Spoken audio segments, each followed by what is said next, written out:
The next speaker, Carolyn Reiss, will be talking about how external events influence opportunities. And Dr. Reiss is a viral immunologist, has been at Harvard Medical School before joining the faculty at NYU.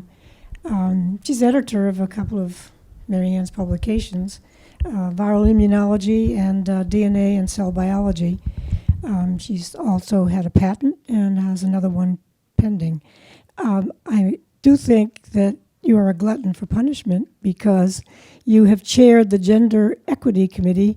You've been director of the NIH-supported, the Gender Equity Committee 5 times.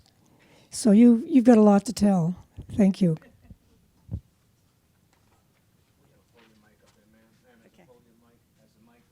Oh, that's right.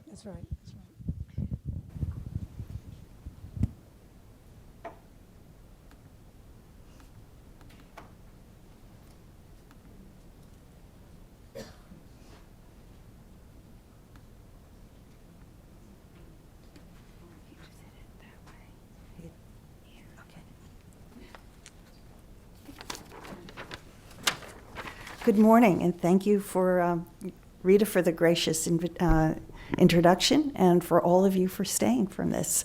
I hope to change the tone a little bit, because although I've had some ups and downs in my career, I certainly haven't experienced the terrible, traumatic things that you have, Saba. And my heart goes out to you for that. So I'm going to talk, let's see how this works. About how some of the external events have influenced my opportunities and therefore my career. So when I was in secondary school, I was only 7 when this happened, but Sputnik was launched by the Russians. And this led to an incredible surge of money being poured into research, into training grants, and just an awareness that the US was behind the Russians in many scientific endeavors. And I was really fortunate to then be able, as a high school student, to spend a summer doing research funded by the federal government at the University of Delaware, where I worked on Mycoplasma gallisepticum. And that showed me that I really wanted to do research. I didn't necessarily want to work on Mycoplasma gallisepticum, but I was really keenly interested in research. Let's see. Okay. But I grew up with a dad who was an internist and cardiologist. And my dad was a workaholic. He wasn't home much of the time. And I was very naive, and I couldn't distinguish as a student the difference between the personality of being a workaholic and the profession of medicine. And I knew that I was keenly interested in science, and I thought in medicine, but I wanted to have a life. And I thought that becoming a physician was incompatible with having a life because my dad was working so very hard. And so I decided I was going to get a PhD because I was keenly interested in research and not an MD. And in some ways, I regret that I didn't get an MD PhD for reasons I'll tell you about in a little bit. But I got a PhD. And along the way, I had to learn when and how to say no. And in the beginning, I didn't know that well. And I was flattered and so excited when people would recognize me and say, wouldn't you like to do this or that or the other thing? And I didn't know then how to weigh what was important to me and what was important to them and what would be valuable for me and what I could contribute to, but not take away from the other things that were very important. And that was a hard lesson to learn along the way. But in some ways I've learned that. In other ways, I still do accept things that perhaps I shouldn't. One of my problems is that when I either get elected or appointed to a committee, I end up running it. I'm really very effective at doing those kinds of things. And that was recognized a long time ago by those people that look for people who can do that kind of thing. That we all know people who simply warm a seat or don't even attend, but their name is on a committee list. But I'm one of those people who actually gets things done on committees. So I had to learn how to say no along the way. So I went to public high school, and I was just about the only girl in my AP science classes. And in a way that was traumatizing. I was short, the boys were bigger, they had a lot of testosterone, they were more aggressive. I decided early on that I was not going to try to erase the chalkboard, that was something they could do. And I drew the line there. Maybe I should have drawn other lines at other points, but I decided that really the best environment for me going to college was to go to Bryn Mawr, where the classes were small and all of my classmates were women. And Bryn Mawr also had the attribute of having a brother college, Haverford. And so there were many co-ed events, and we were just outside Philadelphia, and all of the Philadelphia opportunities were there, and I took advantage of those.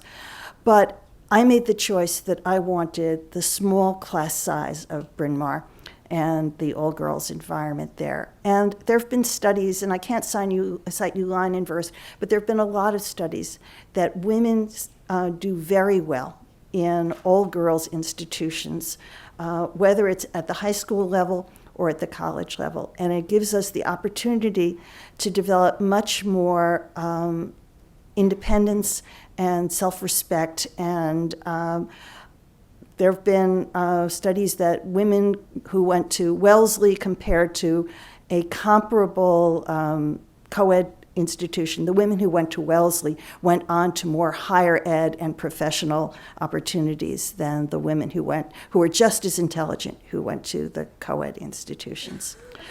And so I made the right choice for me. I only stayed at Bryn Mawr for 3 years, and that may or may not have been a mistake.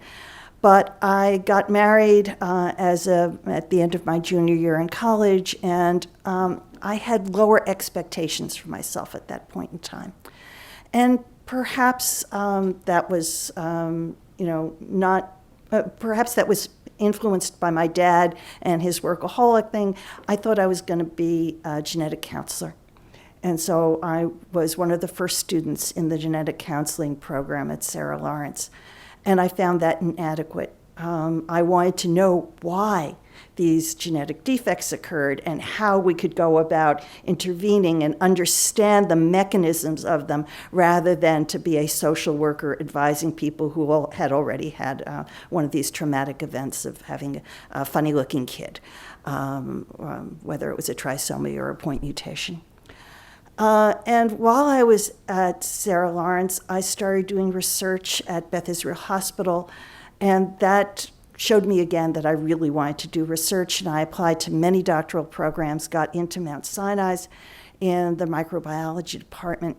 And there were a few women students. I think there were a couple of women postdocs. There was only one woman faculty member in my department. And that was hard because there were very few role models for me. However, my cousin, Sandy Mazer, was also at Mount Sinai and at Columbia at the time. She was part-time at both institutions. She was running the microscopy course.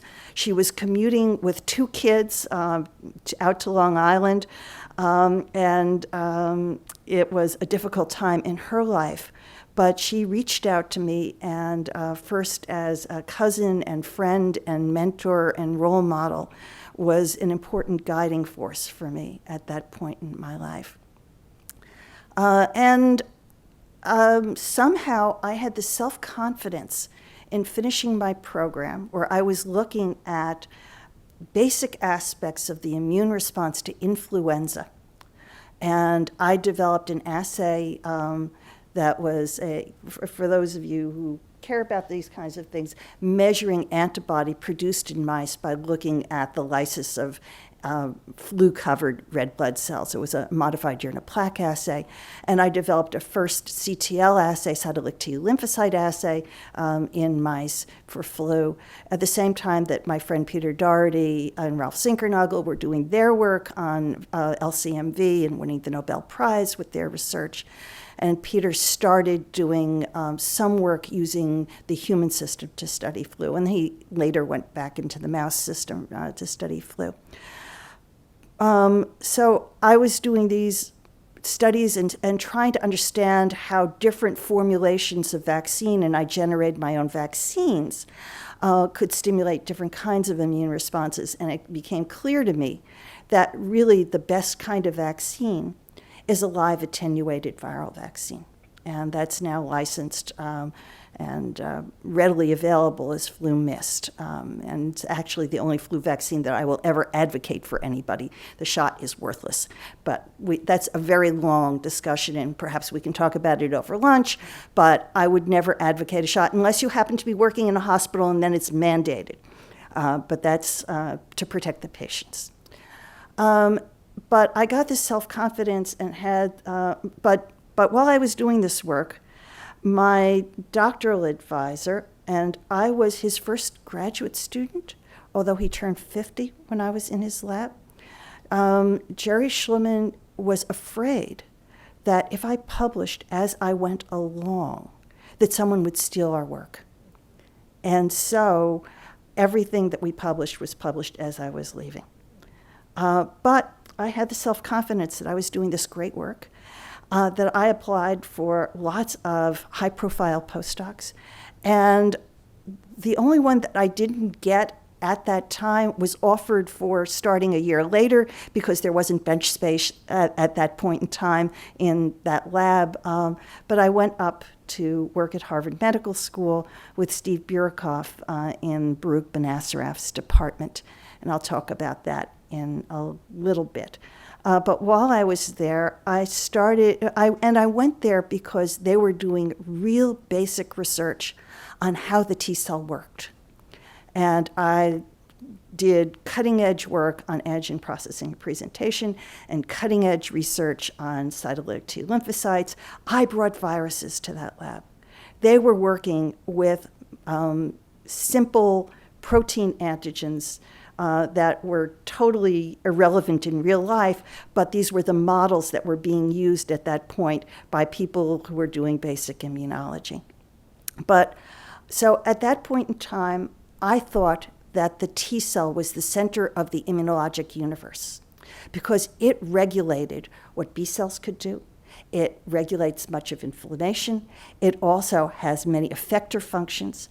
And so I was really just swept away by the role of the T cell. And I wanted to devote my entire professional career to that. And I did for many years. And then I started a collaboration with a woman in this room, Alice Wong.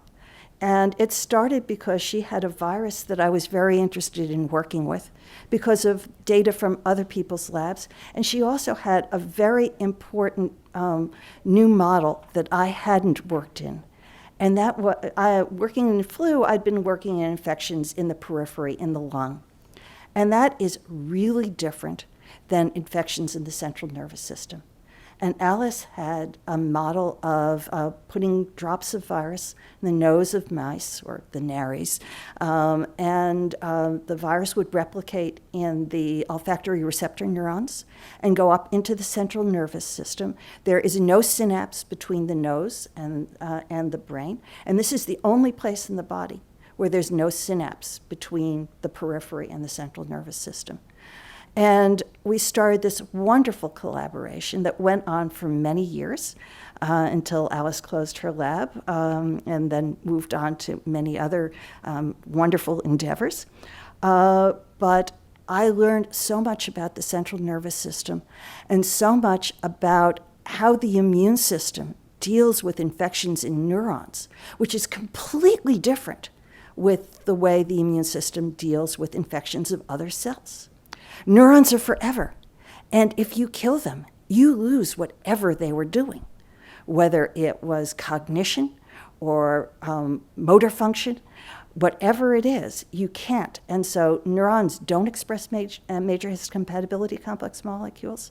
They don't turn over. Essentially, neurons are forever. There are people who will tell you can find progenitor cells, and you can. But in real life, they don't work, except in the nose, where those neurons are turning over every month. But that's a separate question, and we could go on about that for a very long time. And I'm not going to bore you with a lot of research, but so I finished my postdoc at Harvard and was immediately invited to become an instructor. And as I was invited to become an instructor at Harvard at the Dana-Farber Cancer Institute, the new president of the Dana-Farber Cancer Institute, who happened to have been the chairman of my department at Harvard Medical School, Baruch Ben Asraf, said, I'd like you to be the chair of the Animal Care and Use Committee and to be the director of the animal facility. This is for someone who is literally coming out of a postdoc, still wearing jeans and a t-shirt. And, you can't ever ask young faculty members at that stage in their careers to assume any kind of major responsibility like that. Now, in addition to that, one of the responsibilities of being the director of the chair of the Animal Care and Use Committee is that every grant has to be reviewed by the IACUC. And of course, the prima donnas at Harvard Medical School would wait until the 11th hour before bringing it up. And then I was supposed to drop everything and review their grants and permit them to get it out, or they would throw a tantrum. And these men did throw tantrums. In fact, I'm sure that there are many stories I can tell you about, but 2 full professors at the Dana-Farber threw punches at one another in a parking lot over the order of names on a paper. Come on, give me a break. There are lots of ways to solve these things, but Harvard Medical School men are a different beast than most other men in science. Okay. And I progressed through the faculty tree at Harvard Medical School and was promoted to associate professor. Now, I had an appointment in a basic science department in the medical school, and I was a PhD. Now, I don't know how much you know about the pecking order there, but MDs are gods and PhDs are lesser beings, and men are up there, and to be a woman PhD is to be the absolute bottom of the pecking order of the faculty. Despite anything else that you do, this is the case. And for a variety of reasons, including one of the situations at Harvard Medical School, which is once you get on the tenure track, you have 11 years to become tenured. At Harvard Medical School, it's at the full professor level. I left at 10 years on the tenure track.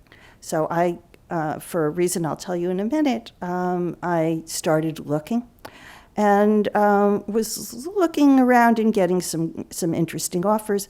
But as I told you a moment ago, I had a collaboration with Alice Wong, and she was recruited to NYU as the Dean for Science. And it was a mutually advantageous move for the 2 of us to come to NYU together. And I was recruited as a tenured full professor at age 41 there. And it was the right place for me. So Harvard is a place where the environment is toxic, as I'll tell you in a minute, and highly competitive.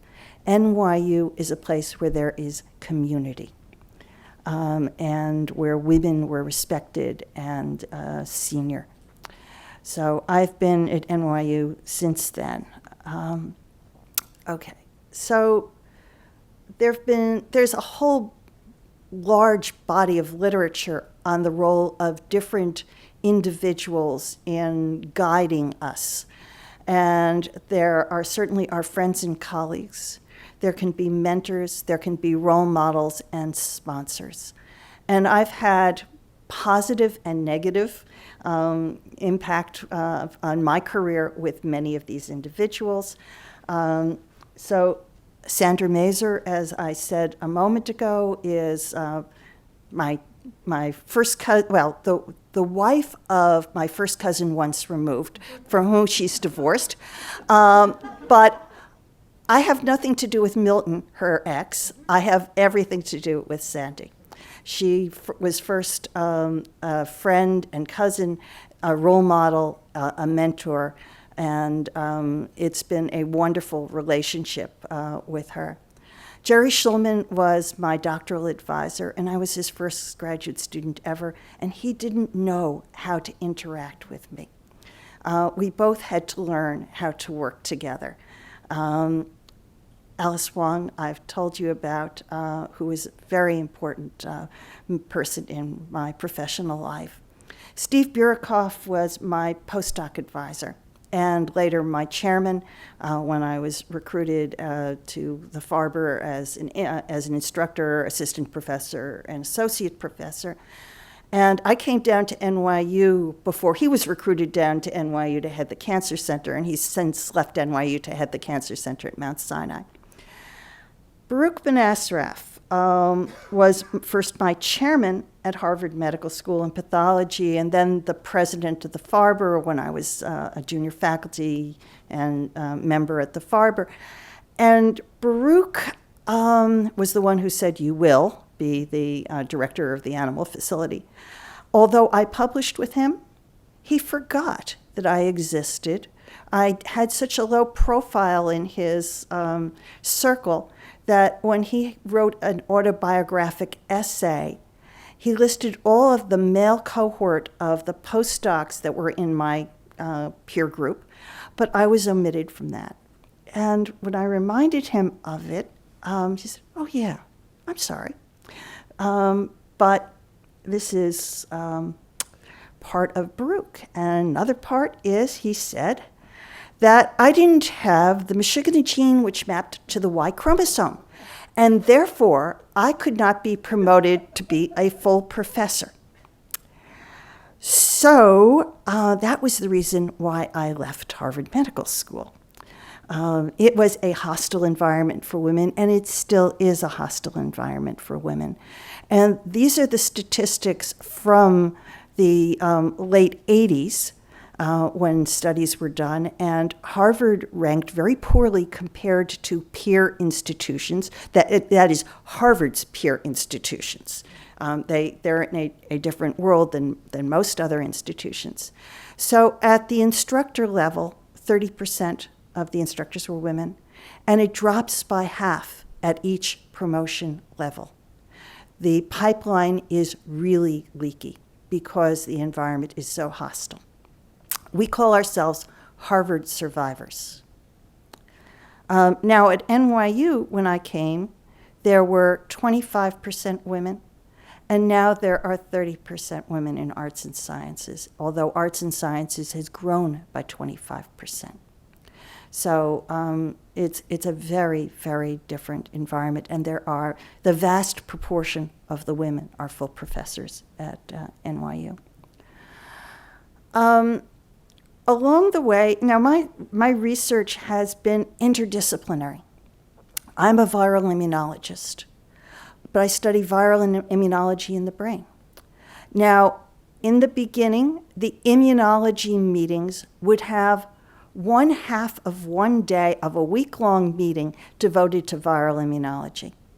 And the microbiology meetings would have 1/2 of one day of a week-long meeting devoted to viral or immunology of any pathogenesis.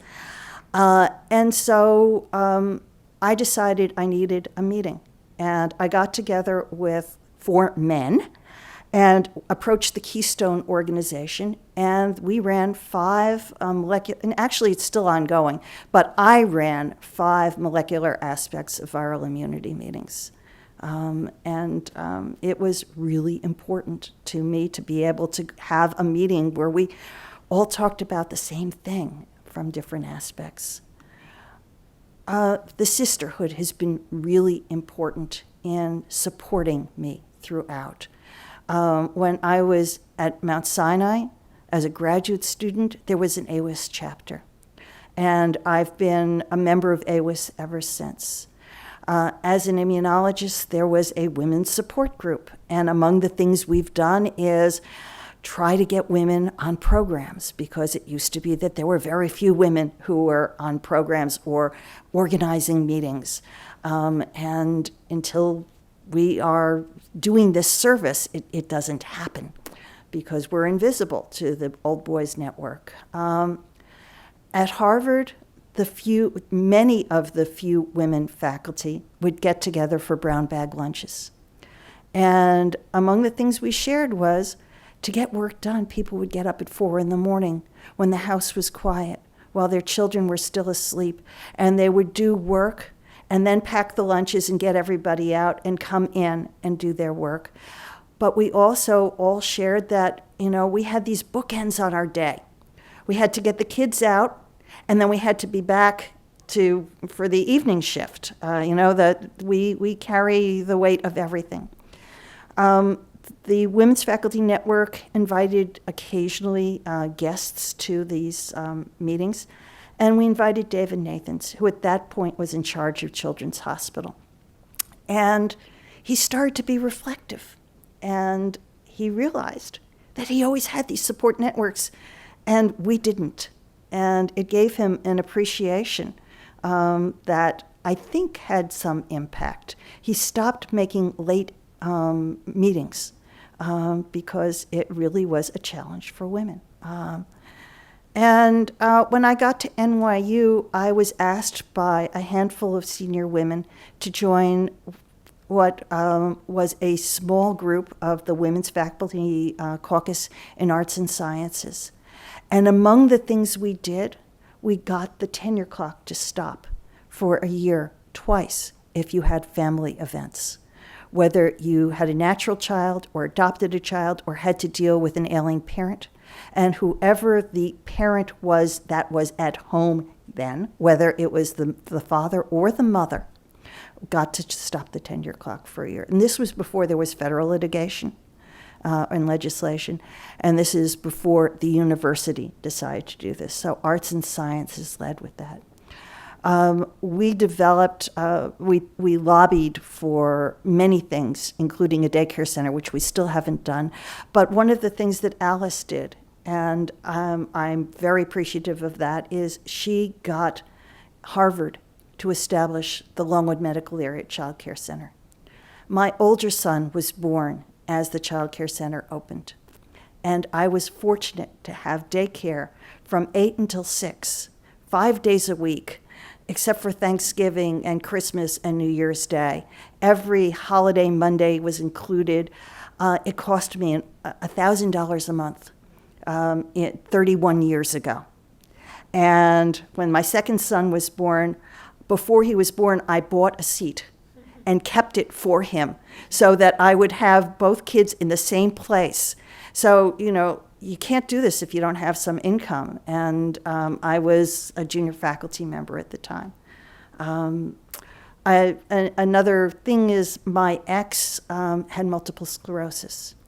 And I knew that I was going to have to support the family. So having the opportunity to be at NYU, where I had a hard money salary for 9 months of the year, was very important to me. At Harvard Medical School, it was 100% soft money.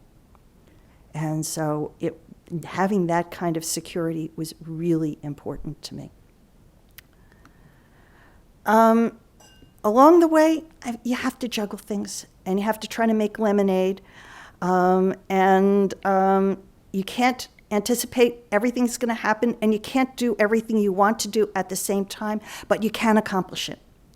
And I think that I have had it all. And I've had a fantastic career. I've loved every minute of doing the science. And yesterday, Catherine quoted a statement I'd made in an article that Alice had published, that it's been a fantastic place and opportunity to do research. I wouldn't have done anything else. But I was also not unhappy after 30 years of doing research when 5 grants in a row went south to close the lab. I've done it all, and I've done much more than I ever thought I would do, but I keep taking on new responsibilities and new challenges, and it's great. So in, I guess, 2005, I was approached by Cambridge University Press to put together a neurotropic viral infections book. That was published in 2008. Another thing that Alice did for me was she connected me to the Rockefeller Foundation, and I had a wonderful month at Bellagio editing the book, month of April in 2007. And then this past summer, I was approached by Springer. Cambridge didn't want to bring out a second edition. Springer wants a book from me, and they negotiated with Cambridge, and I'm publishing the second edition of Neurotropic Viral Infections in 2015. So I was approached by Vicki and Marianne a very long time ago to run viral immunology, and initially, as Aubrey said, I said no, and then I thought about it, and then did it for 7 years, and then passed that on to David Woodland, who's been editor since then.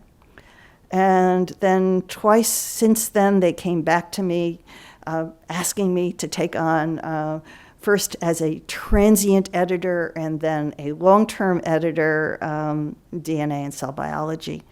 And I've been doing that for almost 2 years. I was asked by the Dean for Science in March of this year to be the director down at Washington Square. So NYU has the medical school campus and the Washington Square campus, and I live at Washington Square. I was asked to be the downtown director of a program to mentor our doctoral students and postdocs, because only 10 to 25% of them can recapitulate what I did in my career. And so they need to start thinking about what else they can do, and we're providing that training and those opportunities and that information to them. And okay, I just got the hook. So that actually is not bad timing. So life has been very good. I love being in New York. I can't imagine being in another city. It's got great food. It's got wonderful things to do when you have a few hours of free time. And I have 2 wonderful adult sons, each of whom has a lovely daughter. And life is full, life is rich, and it's been a terrific career. Thank you. Terrific, Carol. Just as I said yesterday morning, these 2 days are the troughs and the mountaintops, and you've given us the mountaintop after we've heard some of the deeper valleys. So any questions, 1 or 2 for Carol? Yeah, so I had kind of almost a generic discussion question. So, you mentioned that HMS is a not a great environment for women. I was a postdoc there. It wasn't a great environment for men either. But that's not my point. My point is that, so even just this morning, we've heard about a rough time at CASE, a rough time at HMS. Has this society or any other society thought about simply generating a rating? Simply generating a list that says, even in very specific categories, a working mother's list of good corporations. Absolutely. Yeah. Right? Yeah. And so if you want to get back at these places that treat women badly, publicize a really big list that says this is a crappy place to work if you're a woman, right? And then when they try to recruit women and they can't, right? So number one, it's gonna have repercussions for them. And two, if it's something that you publicize and get young women scientists to read, then they go in with their eyes open and they say, I hear this is a crappy place to work. What are you going to do about it? What are your resources? Well, other Who do I people go think- to when the inevitable harassment happens? But other people think it won't happen to me. You know, I'm going to be the exception to this rule, or Yeah, that yeah, I'm sure. those were exceptional individuals, and the overall right. But at least it's there, right? I Right. mean, at least the kernel's I there. agree with right? you. So Yeah. it doesn't mean that people won't go to those institutions, but it means when they go there and, some senior faculty member is a jerk, that they're less likely to just eat it. And they're Right. more likely to go and look for those resources. So again, I don't know whether this is something that the society wants to take on, can partner with someone else. I think it would be an incredible resource. That's a great segue from the discussion of maybe a Hopkins-like report. Good show. I'm going to move on because I want to have Madeline's talk before the morning breaks. And good. Thank you very much.